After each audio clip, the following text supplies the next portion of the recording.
Eid park അങ്ങനെ പെങ്ങളാടേക്കൊക്കെ ഒന്ന് വരണം. പള്ളിയിൽ നിന്ന് ഇറങ്ങി വല്യാപ്പൻ്റെ കബറുമ്പുറത്തൊക്കെ ഒന്ന് പോയി. അപ്പോൾ അടുത്ത പരിപാടി എന്താ വെച്ചാൽ ഫുള്ള് പരിപാടി തന്നെ ആണെന്ന്.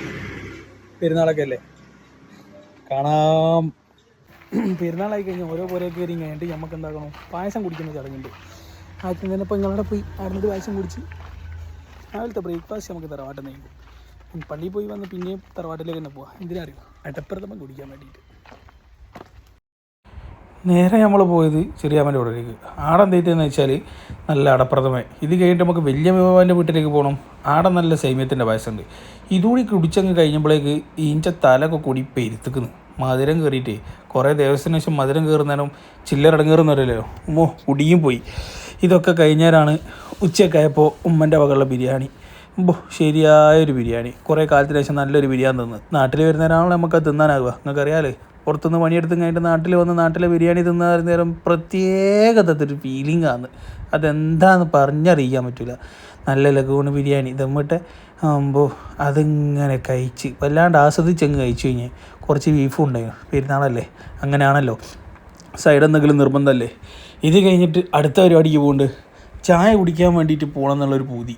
നേരെ വണ്ടിയായിട്ട് ചായ കുടിച്ച് കറങ്ങി ഞാൻ തിരിച്ച് വരുന്നേരം എന്ത് വാങ്ങി, ചായ കുടിച്ചില്ല. ബീച്ച് കൂടൊക്കെ ഇങ്ങനെ കുറേ വണ്ടിയായിട്ട് അങ്ങോട്ടും ഇങ്ങോട്ടും ഓടി. എന്നിട്ട് തിരിച്ച് വന്നപ്പോൾ എന്താക്കി, നെസ്റ്റോയിലൊക്കെ അങ്ങ് പോയി. ഈ കാണുന്നത് എന്താ എൻ ലബാൻ അങ്ങനെ ഇതിൻ്റെ പേര്. അപ്പോൾ ഇതെങ്ങനെയാണ് ഉള്ളത് എന്ന് നോക്കാം. നമുക്ക് കണ്ടപ്പോൾ തന്നെയാണ് ഒരു കുട്ടിയെ കാണിക്കാറ്. അപ്പോൾ അത് നോക്കി നോക്കാം. അപ്പോൾ അതിൻ്റെ അകത്ത് പിസ്താസും ചോക്ലേറ്റൊക്കെ ഉണ്ട്. അപ്പോൾ ഉള്ളിൽ എന്താണുള്ളത് നമുക്കറിയില്ല. അതെന്താണെന്നുള്ളത് നമ്മൾ നോക്കണം. ഇതിലുണ്ട് ഗൈസ്, ഇതിൽ കുനാഫയുണ്ട് ഗൈസ്. ഡ്യൂപ്ലിക്കേറ്റ് കുനാഫയാണ് ഗൈസ്.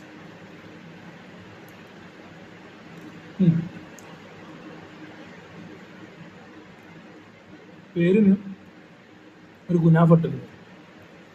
പിസ്താഷ്യോ സെറ്റാട്ടോ. പിന്നെ ഒരു ലെയർ ക്രീമും കണ്ടോ, ഇങ്ങനെ ഉണ്ടോ സാധനം.